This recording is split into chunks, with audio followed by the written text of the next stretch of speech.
Hello, my friends, and welcome to the podcast where our goal is to remind you that amidst the chaos and craziness of the world today, there is still plenty of good that is worth shouting about. In each episode, we highlight the stories of another creator of good in the world. Nonprofit, for-profit, it doesn't matter. We know that when you use what you have to add to the world, we can make the world better. This is Creating Good with me, Matt Barnes. Let's create some good. Welcome.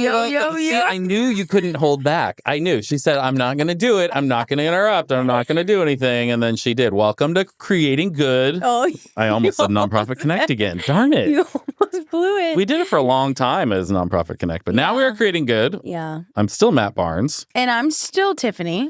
And man, it's definitely a Friday. It's a Friday. It definitely feels very Friday today, right? Very like Lucy. You know, before this, I was singing songs. I was doing a riff off, which, if you guys don't know what a riff off is, from Pitch Perfect, basically you sing a song and whatever lyric in, how would you explain it?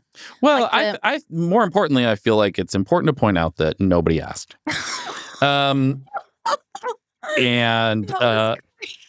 But you just jumped on in there. I did. Yeah. So go ahead, tell us about a riff off. Well, okay. I'll just sing, you know? All right, here we go. You're gonna sing? Yeah. Oh, here we go. I got a pocket full of sunshine. I forgot the word. You just were doing that one. Wait, like you just knew the words. Gotta love, 2 minutes. But love, then it's all mine? Yeah, something like that. See, you don't even know the words. Well, I didn't say I knew the words to that song. Okay, bad example. Man, the pressure was on. Now I can't. Unbelievable. I can't do it. I couldn't get her to stop, and now she can't do it on command. Well, that's how it goes. Yeah. Anyway. All right. So this is Creating Good, and that's what we do on this podcast. Not the riff-offs. No, not that. Nobody cares about the riff-offs. We talk about people who are creating good in the world, and we're trying to encourage more creating good, people coming together, learning from each other, trying new things. And we actually have, as a organization at creatinggood.co, a pledge that you can take for yourself, for your business, whatever it might be. And it's a simple thing about how you are going to commit yourself to create good in the world and use what you have to create good. And you get a little digital badge that you can either share on your social medias or put on your website. And we want to share it with as many people as we can because our goal is to have 50,000 people take the pledge by next October. 50,000. Yeah. We'll get there. We'll get there. We will. Yeah. So October 16th, we declared as National Creating Good Day. Woo woo. And we want 50,000 people to have taken the pledge by next National Creating Good Day on October 16th next year. So cool. So make sure you go to creatinggood.co/pledge and take the pledge today. It's super simple. It's super fast. And you can show people that you are committed to creating good in the world. Yeah, you're all about creating good. You're all about that good. Oh, and that's when I said all about that beat. I know, and it went to it. That's what started the whole thing. That's what started it. I know. Man. I know.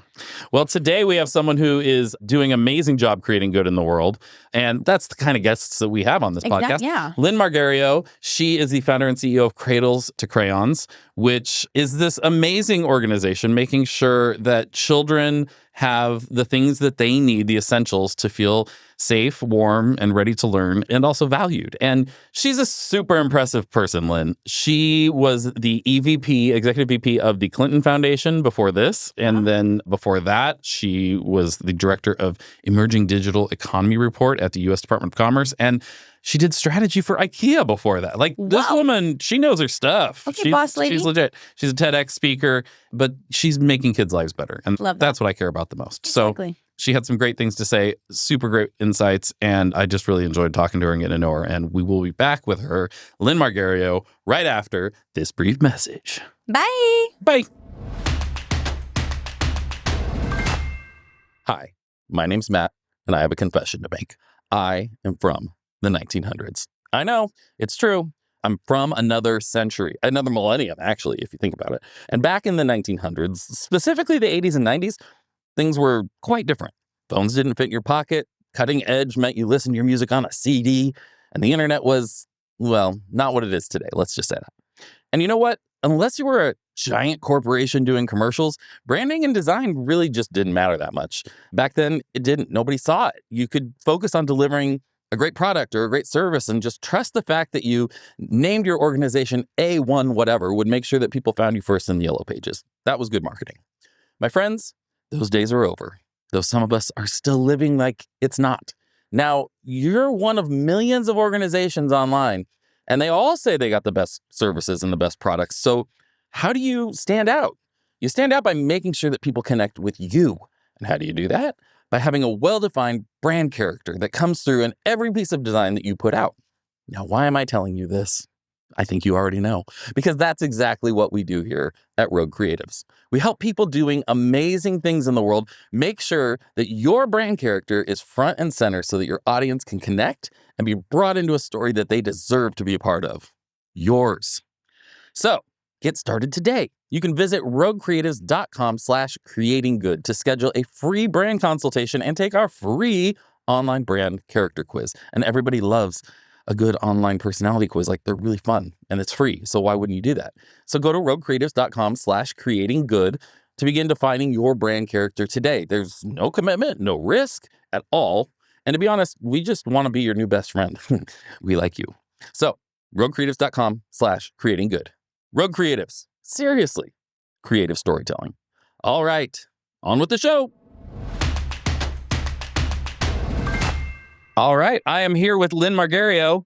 Lynn, thanks so much for being here today. Matt, I'm excited to join you. Thank you for having me. Yeah, my pleasure. Before we jump into kind of the meat of everything, we always like to start with a segment we call 3 random questions. I have a list of, I think it's up to about 110 random questions now, and we randomly choose 3. You ready? I don't know if I'm ready for this, Matt. You got this. Trivia, anything like that, Matt? That is not where I live, but let's go. It's not trivia. This is all about you. All right, let's go. Trivia would be good, like really put people on the spot. No. What was the first movie you saw in a theater? You know, it just popped into my brain. It was not the first movie I saw in a theater, but the movie that just popped into my mind at the moment was Jaws. And because that one continues to haunt me many decades later. That one really sticks with you. Someone who loves open water swimming, that is a movie that won't let me go away or won't leave me. When I was younger, we were on a family vacation in Hawaii, and we went and saw this shark movie called Deep Blue Sea. Samuel L. Jackson is in it. And my sister was a little younger, and the rest of the trip, she would not go near the water. She was like, I'm done. She just was like, nope, I'm out. I can't. Any parent who wants their kids to enjoy the beach and not to live with this trauma, just don't have your kids see a shark movie. It's really simple. That's good. I'm going to take that note as a parent and make sure I don't expose my kids to that quite yet. My kids, the oldest ones are 6, so they're not quite ready for that anyway. No. All right. Question 2 is, what would be your go-to karaoke song? I can tell, Lynn, you're a big karaoke person. You're a performer. You know what? I remember doing karaoke when I took a trip to Vietnam. And it just seemed like I was singing a lot of karaoke. Now, that was many years ago now. Matt, you're stumping me here. The recall for even favorite songs is not good. And then I'll have an earworm. That's the thing. After this, there'll be something that just comes to me. Or maybe I'll come back to that question midway through our interview. All right. If you think of it anytime, if it pops into your head, even we're talking about something completely different, just be like, I remember. Okay. Last question is, aside from obviously being here and talking to me, if you could choose anything in the world, what else would you rather be doing right now? I love traveling to places I have never been. And so there are a lot of places that are on that list. I think what I would like to be doing right now is I would like to be visiting a temple in Bhutan and hiking and looking out over the mountains and temples and feeling very spiritual. That sounds great. Sounds so much more peaceful than, I don't know, everything else. In Cambridge, Massachusetts. Yeah. Is that where you're at? That's where I am, yeah. This is the fun part of technology today. I do this podcast and I'm talking to people and I don't even realize they're on the other side of the world or they're on the other side of the country or in Canada or wherever. And until somewhere in the conversation, they say something and I'm like, oh gosh, in my mind, I'm picturing you down the street and you're clearly on the other side of the country. Well, that's great. Okay. So I'm going to put a 4th bonus question in because I'm doing so well here. Well, one of the original questions that actually was selected for today, but we just used it recently, was Is there a place on Earth that you would recommend everyone needs to go see? And as a traveler, I'm assuming you have some favorites. I have a lot of favorites. Antarctica was one of my all-time favorite trips, but I worry about having a lot of people go visit because of the damage that tourism is bringing to that part of our planet. Is that a thing? Is tourism really picking up in Antarctica? That the people are going down there and causing problems? It is. Yes, the large cruise ships and just the number of people who are starting to travel to Antarctica and other places that have been much more remote have the potential to impact the pristine nature of those places as well as, the wildlife, the ocean. So Namibia is another place that I would put on that list. Amazing desert, just this beautiful, you're allowing me to go into memories that have been so beautiful, and being really close to nature is something that gives me a lot, that grounds me and centers me. And as I think about my time in Namibia with the incredible contrast of this ochre colored desert with burnt grasses and then this cerulean blue sky and crisp white clouds. There's just the saturation of color, and being in the desert is, again, gets to a place of feeling part of something bigger.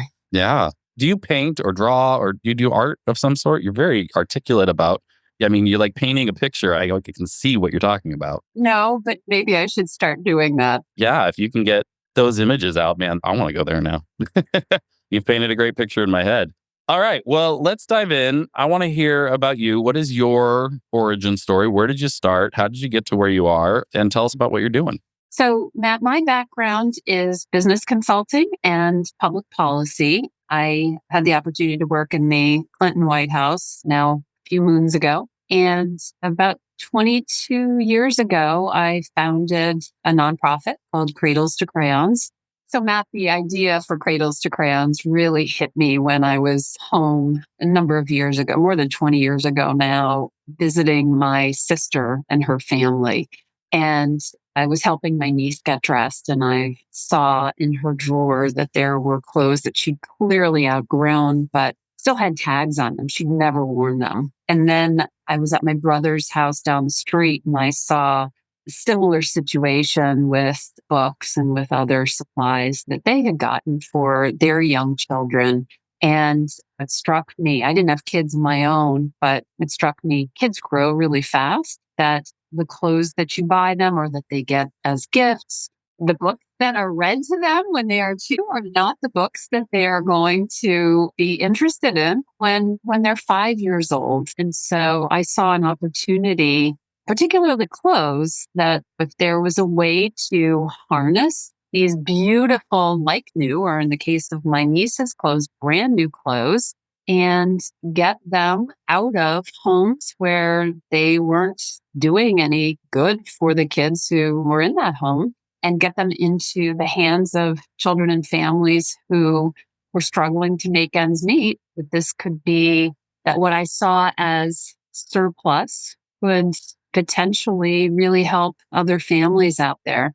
I love this because a lot of us see problems in the world, and a lot of people either just make judgments or kind of move on. But to see that and then see that there's a solution there, as a parent of young kids, I've got 5 kids, 6 and under, which I'm sure people who listen to this podcast are sick of me talking about. But but we've got 2 sets of twins and then a baby boy. And first-time parents, we don't know how much clothes to buy. You're just guessing. You don't know what you don't know. And we had that same thing where it's like, oh, I can't wait till they wear this shirt. And I realized, oh my gosh, they've already passed by this shirt. They never even wore it. And we had the opportunity to pass those down to the next kids that we had. But now, as we're done, and our youngest is a boy, and so all the girls' stuff that we've moved past, we're done. And we've been able to kind of find people and gift it to people and pass that on to make sure, because it's all in pretty good shape. I mean, aside from a few pairs of pants with holes in them or whatever. But that's great that you saw that and saw that opportunity. So that's what led you to start Cradles to Crayons? That is what led me to start Cradles to Crayons. Now, of course, when you have an idea, that's just the very first step. And the question is, well, is this a good idea? Is this an idea that anybody cares about or that's going to really address a need? And after many meetings where I was really trying to understand what is the reality for children and families living in low income situations, do they need clothes? How are they currently getting them? What I quickly learned was that it is a huge unmet need out there across the United States. And there aren't government programs that allow you to use funds to purchase clothing.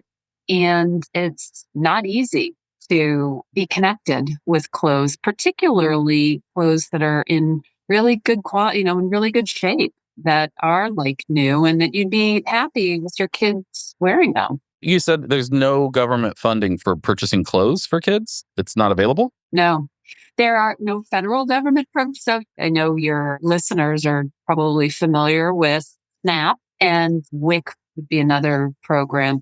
You're limited in what you can use those funds for. You cannot use them for clothes. Also, surprisingly, you can't use them for diapers. And so you have to, oftentimes what that means is that clothes might be the last thing that you're able to get for your child. And so they're not able to wear clothes that fit, or they might not have a winter coat. They might not have shoes that fit. That is crazy. I mean, clothes, these are essential items that you would think that that would be priority to make sure that kids had clothing. They had obviously food, but clothing and shelter and all those things. And yet it's left to someone like you to come along and go, all right, how do we solve this problem? You would think, Matt, and that is why we are really on a crusade to put clothing and security on the map as a basic need that is not being addressed in the way that it needs to. And the good news is that there are people out there and who have beautiful children's clothing in their homes that can be donated and can make a difference in the life of a child. And that's what we're looking to mobilize. Have you found that most people are willing to do that once they've passed that age where they're going to use it, that they're willing to donate that stuff? Absolutely not. We've got warehouse locations in Boston, Philadelphia, and Chicago. And we call them giving factories. And they literally receive mountains of clothing regularly from the community. These are from drives that third grade classes might be doing, families who are looking at, as the kids are going out of winter clothes and putting on their summer clothes, realizing, oh, geez, those summer clothes or those spring outfits no longer that fit them last year don't fit them this year. And would they know where to donate them to our organization, because they know it's going to, their children's clothes will make a difference to another child. And so really the challenge is building awareness for clothing insecurity as an unmet basic need, because people realize, oh yeah, what you wear, how you're presenting yourself, whether you're an adult or a kid, maybe especially when you're a kid, it really matters. It for sure matters. And you see that when your own child is, you're either getting your own child dressed or watching your teenage daughter, in my case, going out wearing something I might be shaking my head about. But it's part of your identity. It's part of your self-esteem. And so every parent wants their child to be able to walk out the door ready for life. And that might be in New England in December. That's always going to involve a heavy sweater, long, warm pants, a warm winter coat. In the summer, it's going to be flip-flops and shorts. And so it's ensuring that every child has access to clothes that fit them, they can feel proud to wear. Yeah, because it's not just functional. I mean, obviously the basic need of functionality of clothing and being clothed and being able to be warm and all that. But there's so much of identity, and not even just in how you express yourself, but if your family can't afford clothing that fits you or that is seasonally appropriate or whatever, you stand out, and then suddenly that becomes an issue too, where people might point it out or make fun of you or other you in some way. And that can really affect a kid. Absolutely. Matt, kids get bullied because they are not wearing the right thing or they're wearing the same clothes every day to school, or the boy wearing his mom's sweater because that's the only warm thing in the home. So it really does play into how does that child feel about themselves? And then how do other people judge them simply because of what they don't have? Wow. It's shocking to me how little I hear about this. I feel like I'm pretty up on things and know what, but I hear about housing insecurity a whole lot. And I guess I wonder if I'm wondering if my own assumption was that clothing is sort of wrapped up in those other things that's being addressed by the people dealing with housing insecurity or dealing with food insecurity or those types of things. But I had no idea that government was not providing anything for that. That's fascinating and troubling. So obviously education then becomes a big part, like you said, awareness about this happening. What are some of the other big challenges that you've faced as you've sort of tackled this problem over the last 22 years?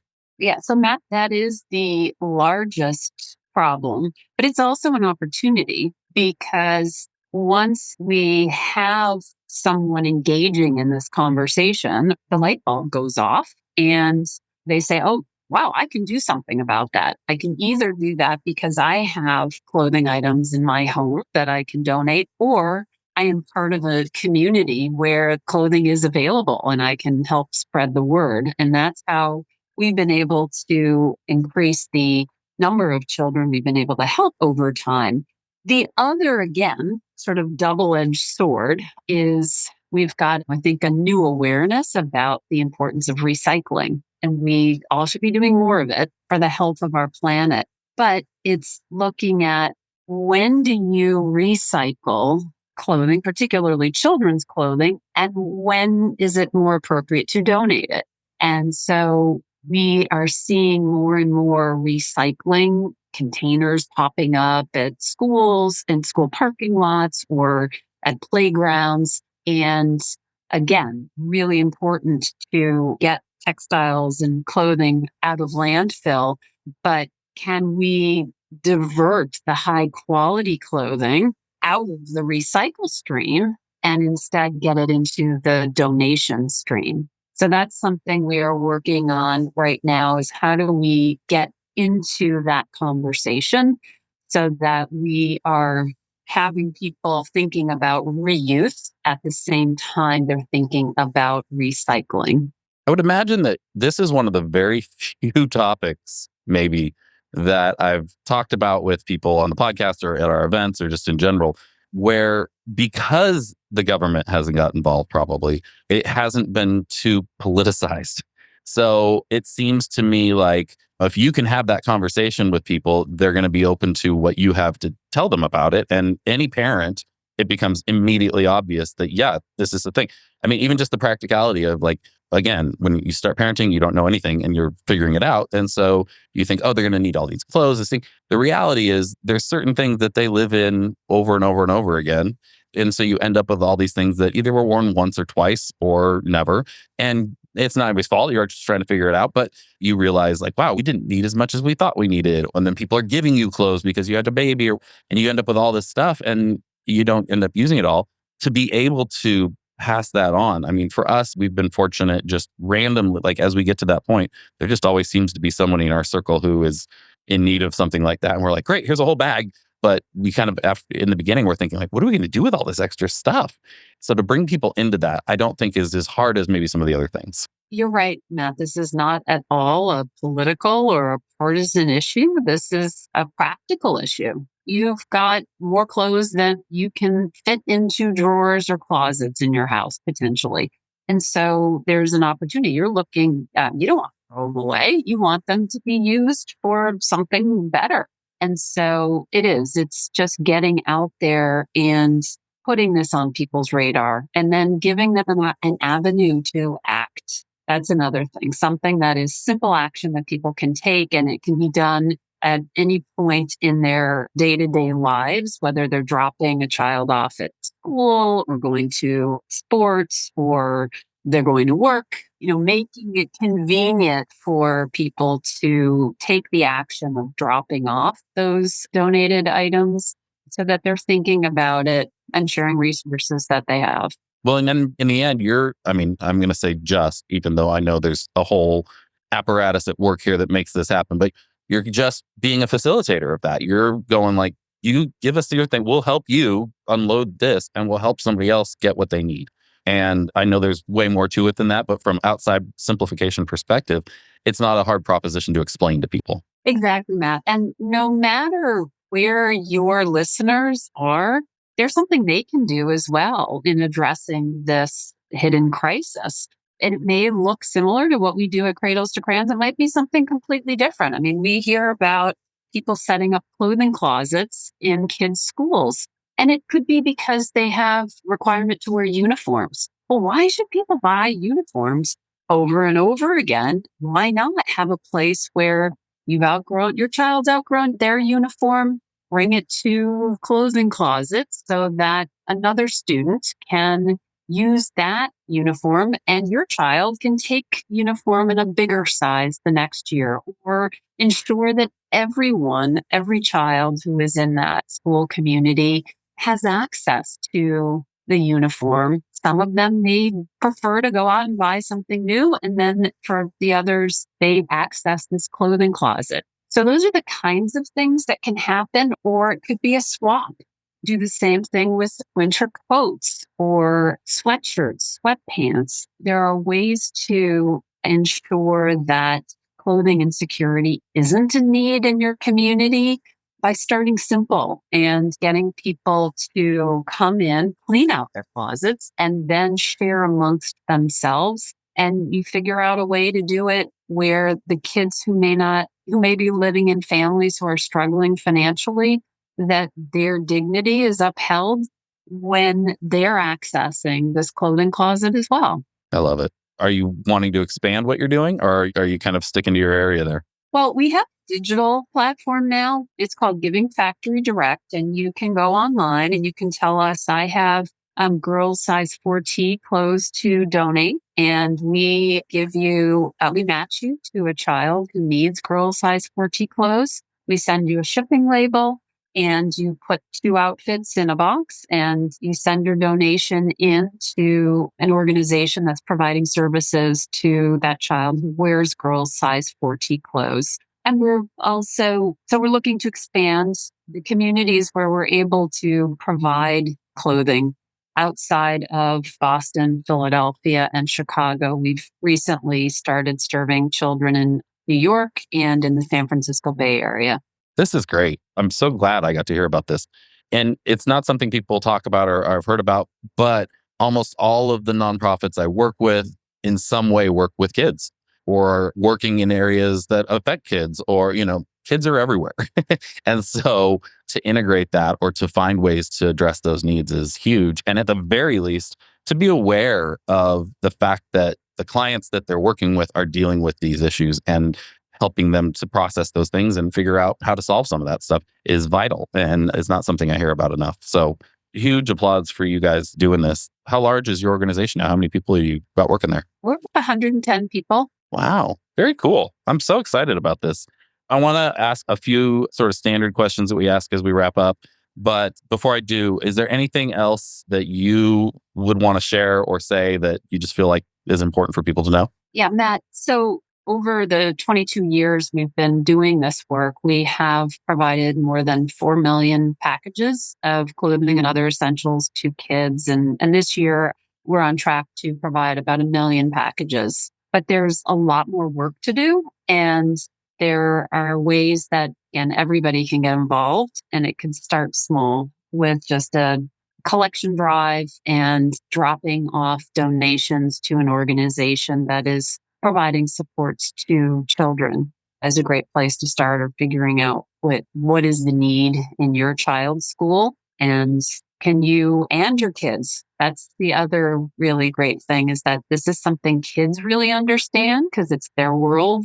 And so they can get involved and they can come up with really creative and impactful ideas for addressing clothing insecurity right in their own community. I love that. This has been probably the number one topic of conversation I've been having in the last few weeks is really looking at how do we help kids now to see the opportunities they have to impact the world so that the next generation can be better and better. And I think we're all constantly aware of how terrible the world can be. and I'm constantly, how do we make it better for our kids? How do we make it better? And I think it's them. It's making sure that they get it and that they can bring what the talents and gifts and abilities that they have to make the world a better place. Matt, I couldn't agree with you more. I think about that as that empathy gene, and kids are born with it. It's innate. And if we just give them opportunities to exercise it, that muscle is going to get stronger. It's interesting. There was a study years and years ago, and I'm going to get a lot of the details of this wrong because it's been so long since I've even heard about it. But it was a study NASA did on creativity in kids, and they followed kids. I think it was a group of kids from preschool through high school and kind of had them tested every few years for their sort of creative abilities. And when they were in preschool and they first tested them, it was something like 98% scored very high on the creative stuff. And it just over the years as that just dropped off. And by the time they graduate high school, it was like 8% because we don't reinforce that. And I wonder if the same is true with something like empathy, where if it's not something that is placed in high value and we're intentionally encouraging and passing on to our kids, it kind of dies off. Yes, it does, Matt. And when you think about all the distractions, all the things we get sucked into, those iPhones being perhaps one of the largest culprits, it is something we need to be intentional about because everybody is really busy. There are so many distractions. But if we make space for being involved in the community, for volunteering, just like we prioritize sports or maybe tutoring, it will ensure that your child, your niece, nephew, friend's kid is thinking outside of themselves and is contributing to making our society a better place. And they're really amazing at doing it. Oh, yeah. I mean, I've learned more from my kids than I think I've learned from anywhere else in life. And I spent a lot of time in school. So, all right, a few last questions. One is there someone in the world of nonprofits that you look up to and would love to take to lunch and pick their brain? Who would that be? Well, I am currently having some great conversations with Lisa Ratliff of Kaboom, and we haven't yet had that opportunity to sit down in person and have lunch. So I'm excited to do that. Excellent. And how do you stay connected through community and all of that? Nonprofit work can be so isolating. How do you stay connected? How do you feel engaged? That's interesting. I would say that our work is maybe the opposite of isolating because we have so many people who come in to volunteer just in a given week, right in the local giving factory here in Boston. We might have 1,000 volunteers come in. And we partner with hundreds of other nonprofit organizations who are providing really critical services in the community. So I feel we're in an interesting position because we're hearing so much and we're getting to be a part of this really vibrant community. But then it's also being part of other networks, whether it's mentoring people who are newly getting into the nonprofit or social entrepreneur space, or it's being part of women's leadership groups here locally. I'm part of something called Nation Swell, which is a national organization. And so it's really trying to remain connected and be open to and learning from the great work and the great ideas that other people have. And also what isn't working. And if we put our heads together or the assets and experiences that we can bring to bear, can we try to unblock things that shouldn't be barriers? Wow, that's great. Just out of my own curiosity, what was your role in the White House? I was working on health reform. Nice. Awesome. Man, you've chosen rewarding careers. I feel like you must have a lot of, not negative way, but a lot of pride in the work you've gotten to do and just excitement. I mean, this sounds so great. Last question is, what in your job brings you the most joy? It's hearing from team members about their highlights. Was there something that a volunteer has done that day that has really made them smile is hearing stories from social workers or case managers who are working directly with the children that we're supporting, what difference the partnership that we have together is making to that child or the parent or caregiver. So I think it gives me joy and it gives me strength because some days can frankly be tough and feel like, we're banging our head against a wall. And so getting recharged by being with colleagues and being with our volunteers and partners. Very cool. Well, Lynn, thank you so much for being here today. Can you tell people where can they connect with you, connect with what you're doing, and learn more? Matt, our organization is cradlestocrayons.org, or follow us on LinkedIn, Instagram, Facebook, and also you can follow me on LinkedIn. Nice. Awesome. Well, Lynn, thanks so much for being here. I can't wait till people hear this because I think it's very important and it's such an issue that isn't talked about enough. So I'm glad we could help get the message out. Thank you, Matt. Thank you. Creating Good with Matt Barnes is recorded at Rogue Collective in beautiful Newport Beach, California. It's hosted and executive produced by me, Matt Barnes, with an assist by my chaos coordinator, Tiffany Pope. Production is by our amazing friends over at Fame, the B2B podcast agency, along with Belinda Carter-Thompson and the team here at Rogue Creatives. Production lead is Mike Love at Fame. Writing is by Will Ainsley at Fame and Matt Barnes and Taylor Bolanos of Rogue Creatives. Miguel Mendoza of Fame is our audio editor, and Arslan Yakub from Fame is our video editor. Creative direction and design is overseen by Corey Hill of Rogue Creatives. Our artwork is designed by the Rogue Creatives team and Rufino Mejia of Fame. Theme music is composed and performed by Jared Atherton of Chapters. Marcus Ponta and Mike Love of Fame do our booking and guest relations. Huge thanks to our amazing guests for joining us for this episode, and thank you to all of you incredible listeners for tuning in. If you enjoyed the show, and if you're still listening at this point, I'm assuming you did, don't forget to help us spread some good by giving us a good or great review. Preferably the, 5 stars kind with really nice words, telling us how much you loved it, telling everybody else how much you loved it. Also, tell your friends and subscribe so we can come straight into your potholes each and every time we have a new episode. For more information about Creating Good or to join us at a live event in Orange County, California, visit our website at creatinggood.co. We'll catch you next time. This has been a Rogue Creatives production.